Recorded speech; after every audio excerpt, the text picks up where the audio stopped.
Her breast, very important, is full and standing up, and the nipple is erect.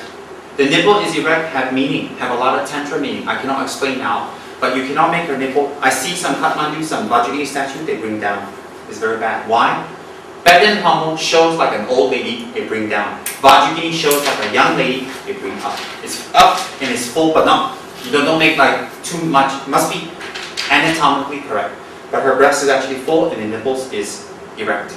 Some vajrayogini, they bring down like that. Singdongma, the lion face dakini, her breast is down.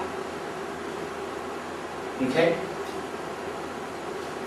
Vajrayogini, Vajravarahi, Tara, all the breast is up. It have meaning, have a lot of meaning. It has nothing to do with sexual meaning, it has to do with tantra meaning, tantric.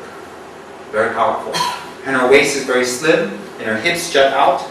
Very, very, you see Indian women, they're very voluptuous. So she's not fat, she's voluptuous. And her legs is very important. Her legs must stand to the left. Why? She represents Mother Tantra. Mother Tantra is having to do with wisdom. They focus more on wisdom to become enlightened as opposed to compassion. So her leg is focused toward wisdom side. And then this leg is not like that. Some vajrayogini they make like that. No. It's like that. Straight, just like her arm. And this one comes up like this. And her face, not like this one. Look carefully. It's not like that. It's actually, look. If we make look at you, cannot. So artistically, we make the face a little bit up like that, but can see the face full. So this one, not bad. Not bad the way they make. So a lot of vajrayogini they make very bad. It's completely wrong. I saw.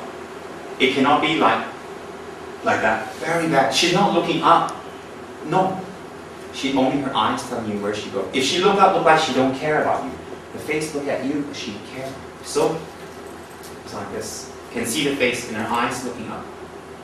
And her hand is straight. And her leg, this one is bent, this one is stretched. Under her leg, very important, is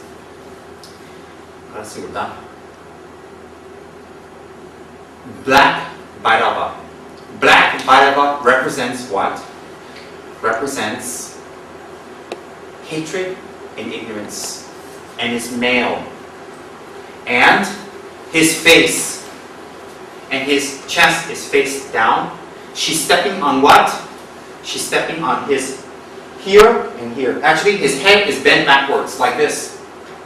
So she's stepping with the front of her foot on his forehead down and the back of her foot here. That's how she stands. Okay? What does that represent? Ignorance and hatred. Ignorance resides here, symbolically. Hatred resides here. So when she steps on Bhairava, it represents what? Through vajrayogini, she can make clean your ignorance and your hatred. So she's stepping on the man, black, face down, not on his back. The back of her foot on his back. The front of her foot on his forehead, but the head is backward. Okay? And he has only two arms. Kyajit Soramji says, Bhairava has actually more than two arms. But because this is a rule, remember this. Any deity, the main deity who has two arms, the deity they're stepping on should have not more than two arms. It's inauspicious. So in Vajrayogini's case, a lot of times they make a mistake and they put four arms. It's incorrect. It's two. If it's Hiruka, it can be more arms. Remember, the deity they step on cannot have more arms than them. Inauspicious. This one Kyajit Soramji said specifically, I remember very clearly in Los Angeles, 20 plus years ago. Yeah? Okay, then, on her right, she's stepping on a female, on the breast. That's Bhairava's consort. Dutsema, or we say Kalarati. Okay, Kalarati and Bhairava. So Kalarati, stepping on the breast, meaning what? The lady, when we see the lady, the first thing we look at is her breast. The breast is what attracts people. This is what people believe. So when she steps on the breast of the lady, it represents what? By practice vajrayogini, you destroy desire. you destroy lust. And all the negative karma that comes from desire and lust, you destroy. So when she stepped on, it's not real people, symbolic. The meaning. On Hiruka, it's the opposite. Okay? And then, this one is called Karanka. Karanka is very important because Guru Rinpoche has a Karanka, Singdoma has a Karanka, Vajrayogini has a Karanka. Many deities have a Karanka. Vajrayogini's Karanka is very different. Why? This Karanka on Vajrayogini represents what? It represents Chakra. This represents her consort. It means her and Chakra or Hiruka never separate. So on Hiruka,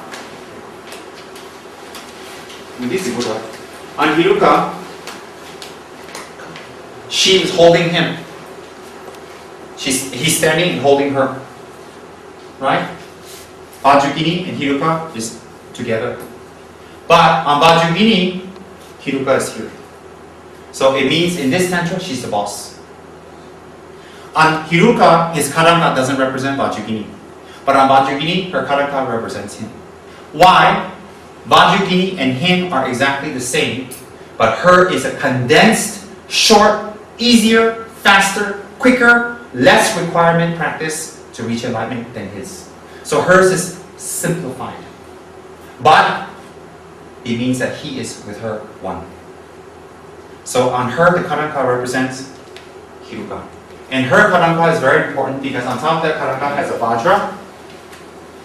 Under that, you have 3 heads. The top head is dried up, a skull.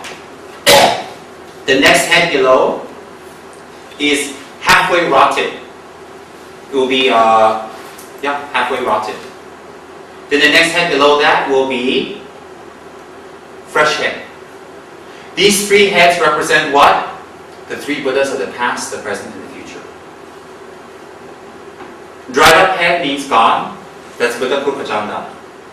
The head almost gone, half rot, half alive, is Buddha Shakyamuni. Because teaching halfway finished.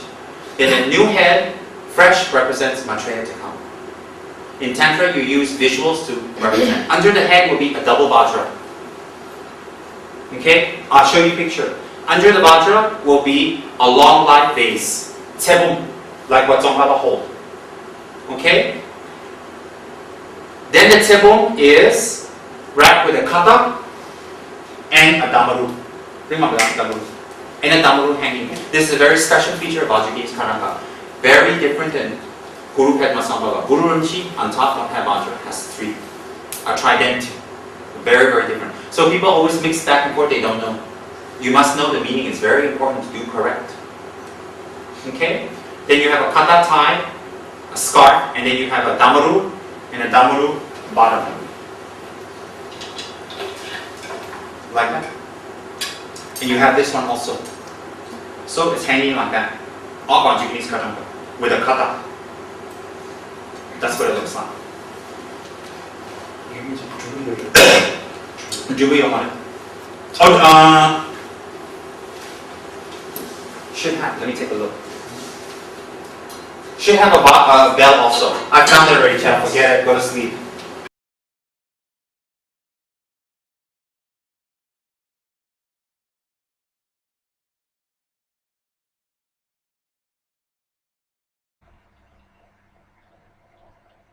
Years ago, say 15 years ago, I went to a big metro city, and in the museum I saw the skirt made from bone, and something chilled within my spine. I smiled. That was the Vajrayogini's bone dress. Now, what I have to say?